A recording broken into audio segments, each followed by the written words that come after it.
To their shock, the creature appeared in one of the windows looking in. JC quickly raised his shotgun and fired from the hip at the window. As Billy was stepping off the front porch, a clawed hand reached down from the porch overhang and grabbed him by the hair of his head and started to lift him up. Ah!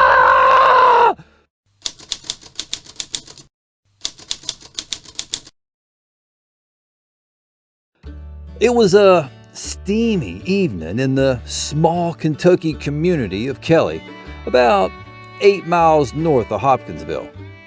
Billy Ray Taylor and his wife June from Pennsylvania were visiting their friend Elmer Sutton and his family. There were a total of 11 people in the house, hopefully more than one bathroom. The Suttons lived completely off the grid. No electricity, plumbing, radio, telephone, or even books.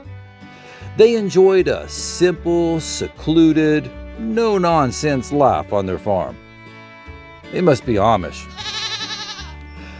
At just after 7 p.m., Billy went outside to fetch some water from the well a short distance away.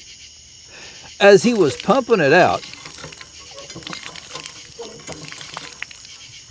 he noticed something out of the corner of his eye. A silver disc went streaking across the sky. He said it looked like the exhaust was all colors of the rainbow. He watched it like a hawk, not daring to take his eyes off of it.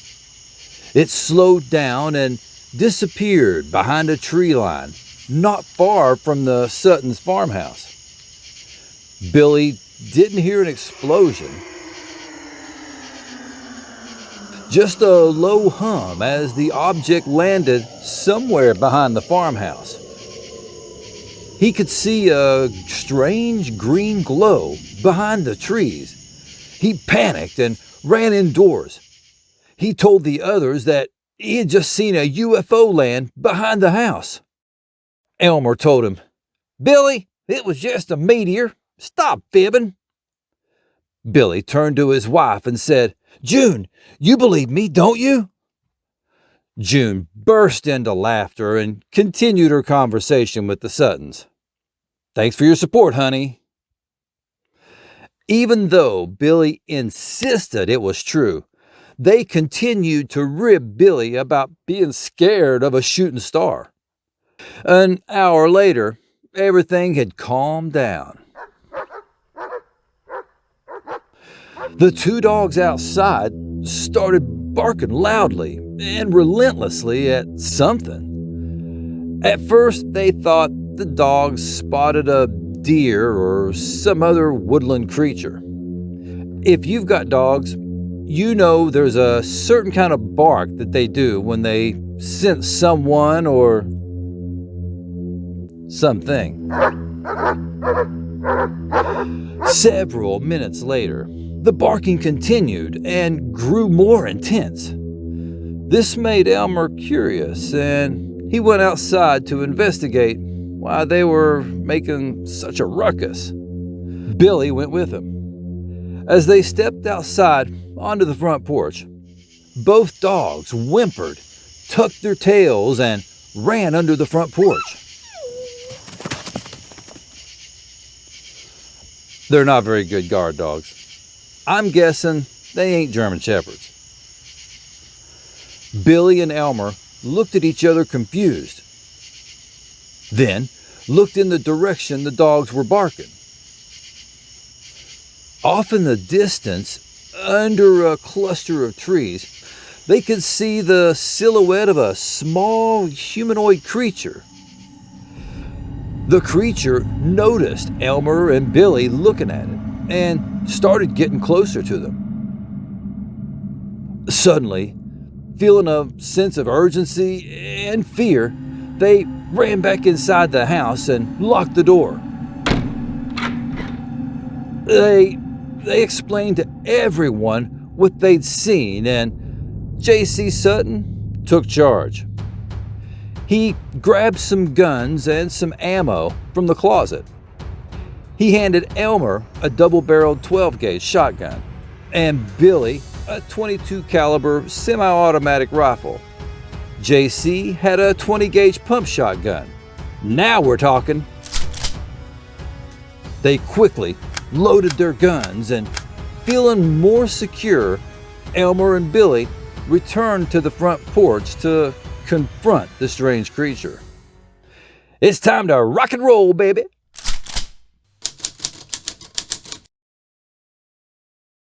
They stood and looked at the mysterious creature. Completely gobsmacked, they saw a creature 3 to 4 feet tall. It had a large head with sharp pointed ears and long arms with webbed fingers and in the shape of claws that almost touched the ground. Their eyes were on the sides of their head and lit up with a yellowish glow. Their bodies glinted like they were made of silver metal. According to the matriarch, Glennie Langford, who was looking out the window, it looked like a 5-gallon gasoline can with a head on top and small legs. It was a shimmering bright metal like my refrigerator. As they watched in awe, the creature started advancing toward the house with its arms raised. Sensing it was a threatening move, the men instinctively raised their guns to defend themselves. Glennie quickly opened the door and pleaded with them to hold their fire, as she didn't sense a threat coming from the creature. The men ignored her and stepped off the front porch to confront the intruder. Dude, you don't fuck with a redneck with a gun. Trust me. I know. The creature seemed to float instead of walk towards the men. When it got to about 20 feet from the house, arms still raised, the men opened fire. The gunshot seemed to have no effect on the creature. When the shots hit the creature, it made a sound like it had hit a metal object and ricocheted. One of the shots made the being do a backflip, but it still hovered above the ground. Then it turned and eerily floated into the woods. Billy and Elmer, satisfied it was over, returned into the house. Dude, you didn't kill it. They were at a loss as to why their sheer firepower had little to no effect on the creature. Glennie told the young children to take shelter under the beds when the shooting started. Everyone convened in the living room and started devising a plan in case the creature returned. To their shock, the creature appeared in one of the windows looking in. JC quickly raised his shotgun and fired from the hip at the window. The glass shattered and it seemed to hit the creature when it did another backflip. Billy also fired at it and heard the same metal ricochet sound. Sounds like Red Dead Redemption 2.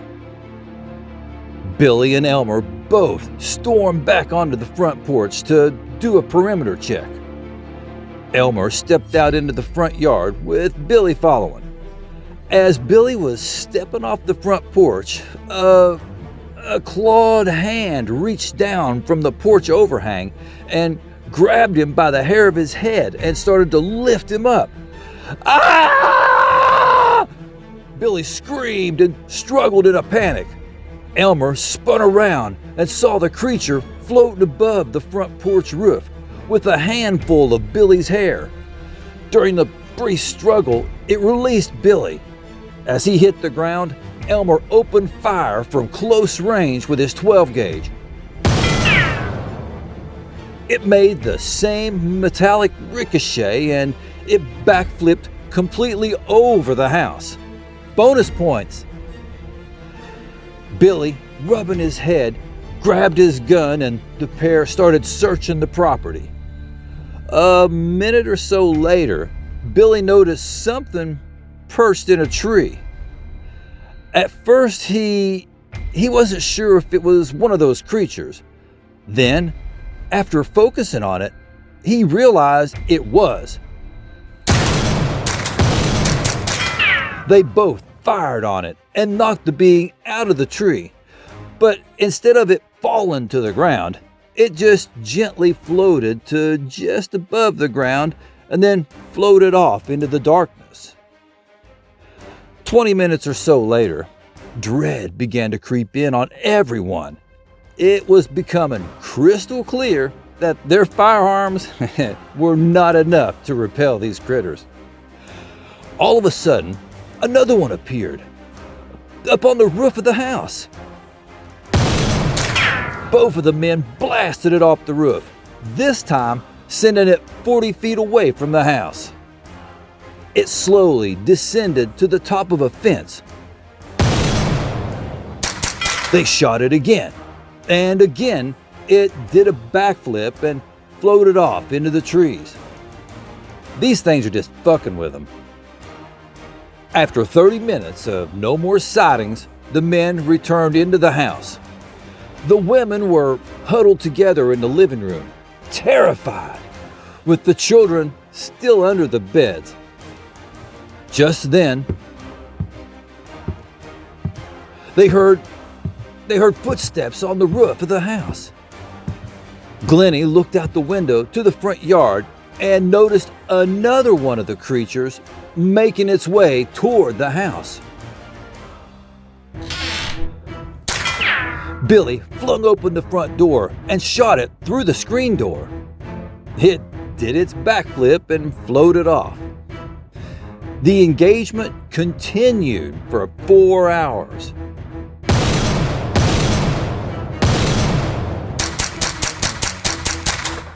Each time they were spotted, they were shot, and a metal ricochet sound was heard. Sometimes they backflipped, and sometimes they just floated off. They weren't sure if there were 10 to 15 of them, or if it was just 3 or 4 that just kept reappearing. The sightings hit a lull at one point, and they decided to make a break for it and get some professional help. They went to see a shrink. All 11 of them loaded into 2 cars and drove to the Hopkinsville Police Department.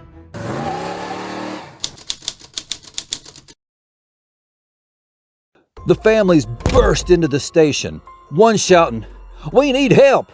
We've been fighting them for nearly 4 hours!" Billy and Elmer described the prolonged battle they had with the extraterrestrial creatures.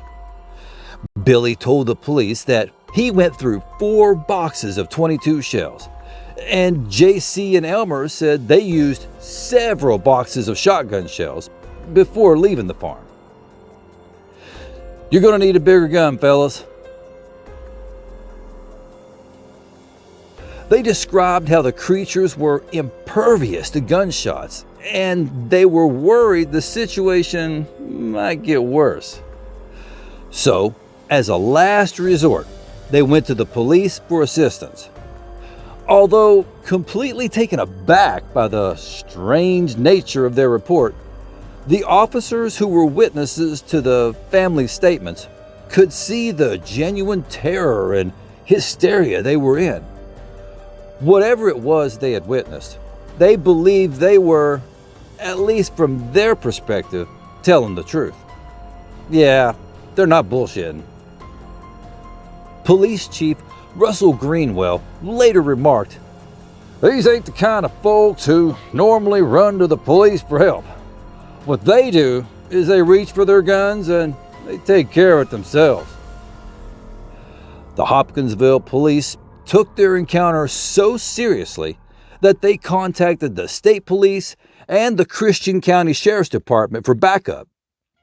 The deputy sheriff George Batts and Police Chief Greenwell both put out a call for all available units. Deputy Batts asked Greenwell, "Do you want me to call the Air Force to see if we can get air support?" Greenwell responded, "No, we don't know what we're up against. But if we need them, we'll call them later. You might see if Fort Campbell has anyone they can send to assist. Also, make sure everyone brings along extra rifles and shotguns with plenty of ammunition. We don't know how much firepower these things have on board that machine they're flying." In short order, a caravan of 13 officers and 4 military police were on their way to the Sutton farm, followed by the party of 11 witnesses. The news media somehow found out about the commotion and were also en route. At around midnight, the police started their investigation of the property. The knee-jerk reaction from the cops was, "Are these people drunk?" When the police arrived at the farmhouse, there was no evidence of alcohol anywhere on the property, and all the witnesses didn't appear to be intoxicated. They probably could have used a drink after that, though. Ooh, yeah. In fact, Glennie was highly religious and didn't allow alcohol or cussing anywhere on the property. After a thorough search of the property, the police found dozens of spent shell casings, some pock marks on trees and fence posts, a bullet hole in the screen door, and broken windows that had apparently been broken from the inside. One of the officers found a glowing substance on the ground alongside a fence in the area one of the beings had been shot, but felt it wasn't evidence and didn't collect any samples. What the fuck? They didn't find any tracks of the aliens either. However, it hadn't rained in weeks and the ground was baked hard. And besides, they weren't walking on the ground anyway. They were floating with a sway back and forth, almost like wading through the water. At about 2 a.m., the officers wrapped up their investigation of the property and left. Later that night, at 3:30 a.m., Glennie heard something walking around on the roof of the house. As she was getting up to alert the others, she noticed a luminescent figure peering into her bedroom window. They came back. She screamed. No one was sleeping anyway, and everyone was jolted out of bed. Several of the family members rushed to her room. Elmer arrived armed, saw the glowing humanoid in the window, and opened fire on it. The glass shattered everywhere and sent the creature flipping backward just like before. Another skirmish ensued with the aliens and continued until 5:15 a.m., at which time the creatures just disappeared. The police arrived later that morning to conduct a daytime investigation and didn't find any evidence, including the green glowing substance seen earlier.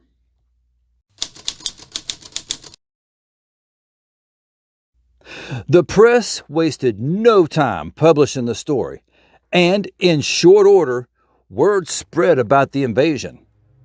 Over the next few days, reporters, radio hosts, curious onlookers, and UFO enthusiasts descended upon the farm.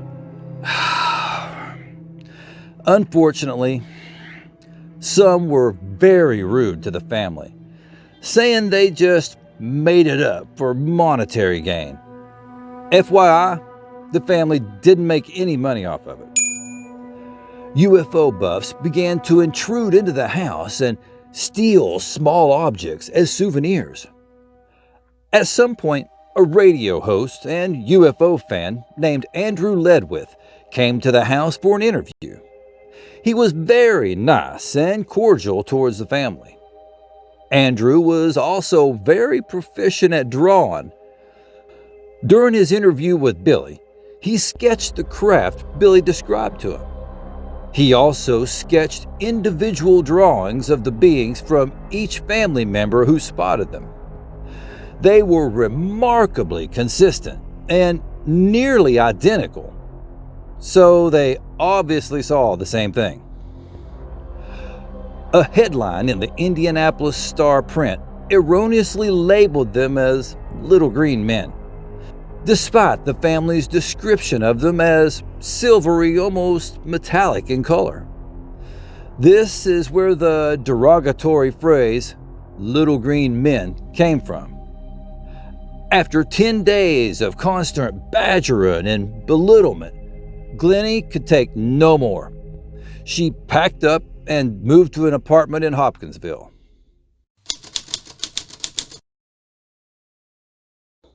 As far as the explanations go, let's start with Billy's sighting of the UFO. Here we go. When Billy was telling the rest of the family what he'd seen, he said that he saw one of those flying saucers they had been talking about. This raises the possibility that Bobby had just convinced himself that he had seen a UFO when he actually saw a shooting star. To that point, there was a meteor shower that occurred in that region of Kentucky on that particular night. Several reports of shooting stars were observed from that area, including from the military at Fort Campbell. This misidentification of shooting stars as UFOs is still common today. However, shooting stars don't hover and slowly descend behind a tree line. Also, shooting stars don't emit colorful streams of sparks behind them, unless they're led by a unicorn. They're usually all white or sometimes all yellow, but not multicolored.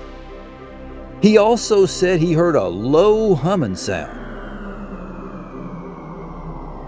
Fallen meteors don't make that sound. Moreover, it would be a pretty smart strategy for the aliens to make a landing during a meteor shower to provide cover for their ship. As for the silvery beings or goblins, naysayers claim that, just like anything else that's paranormal, they're owls. Of course they are. The great horned owl, to be specific. To their credit, great horned owls do have large yellow eyes and big heads, stand between 2 and 3 feet tall, and have tufts of feathers on either side of their head that look like pointed ears. They're primarily active during the nighttime and can fly silently and low to the ground to make them look like they're floating. Great horned owls are indigenous to Kentucky and are seen quite a lot in densely wooded areas. They'll attack humans if they sense a threat to the chicks in their nest.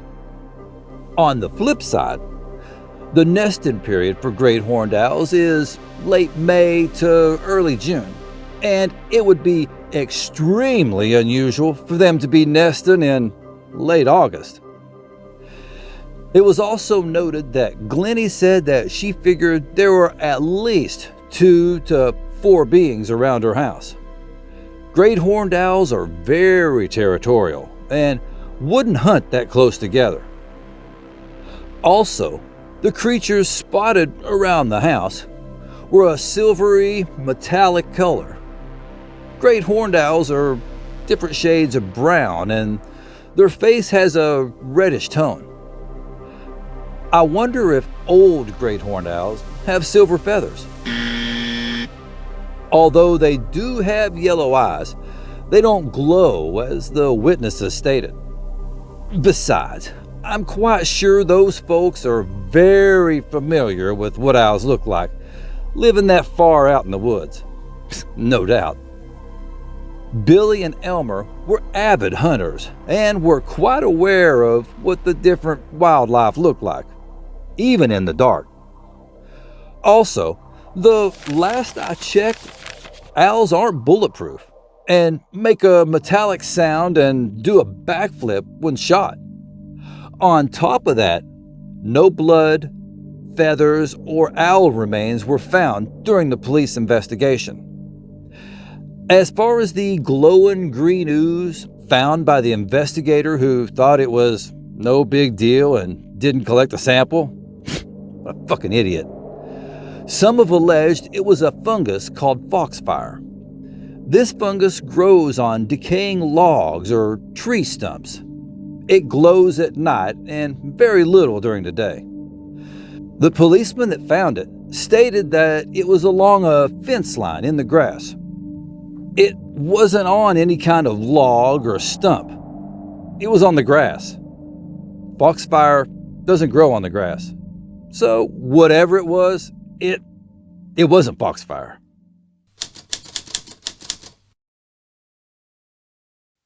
And so we come to the end of our journey into the mysterious tale of the Hopkinsville Goblin encounter. This bizarre incident continues to captivate and intrigue both believers and skeptics alike. Despite the passage of time, the events of that fateful night in Christian County, Kentucky, remain etched in the memories of those who witnessed the otherworldly visitors. The eyewitness accounts of the Sutton family and their friends paint a vivid picture of a harrowing ordeal that defied explanation. News of the encounter spread like wildfire, making headlines across the nation. Skeptics dismissed it as a mere figment of imagination, while others insisted on extraterrestrial origins or interdimensional beings.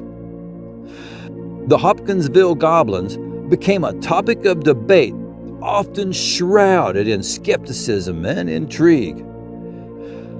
In the aftermath of the incident, investigators combed through the property,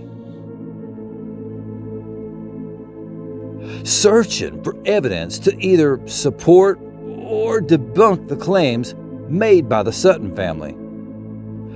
Although no conclusive proof was found, the eyewitness testimonies, devoid of any ulterior motives, carried an air of authenticity that is difficult to ignore. The Sutton family, forever scarred by that night, continued to live their lives, though forever changed by their extraordinary encounter. They faced skepticism and ridicule and endless inquiries, yet their conviction in what they had witnessed never wavered. The Kelly Hopkinsville encounter remains an enigma, a story that defies conventional explanation. It serves as a reminder that our universe is vast and filled with mysteries that elude our understanding. It reminds us that there is still much we have yet to discover beyond the veil of our everyday existence.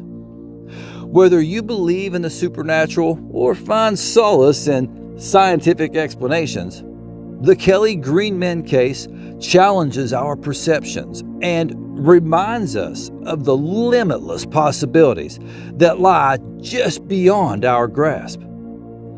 As the stars shine brightly over the tranquil fields of Christian County, the memory of that particular night lives on.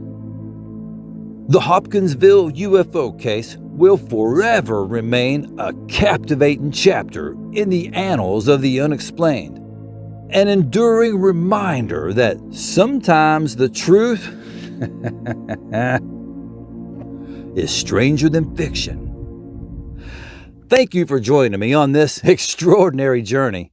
And thank you very much for watching this far into my video. What do y'all think of the Hopkinsville Goblins? Are they aliens? Are they a new cryptid? Were they just seeing owls or some other wildlife?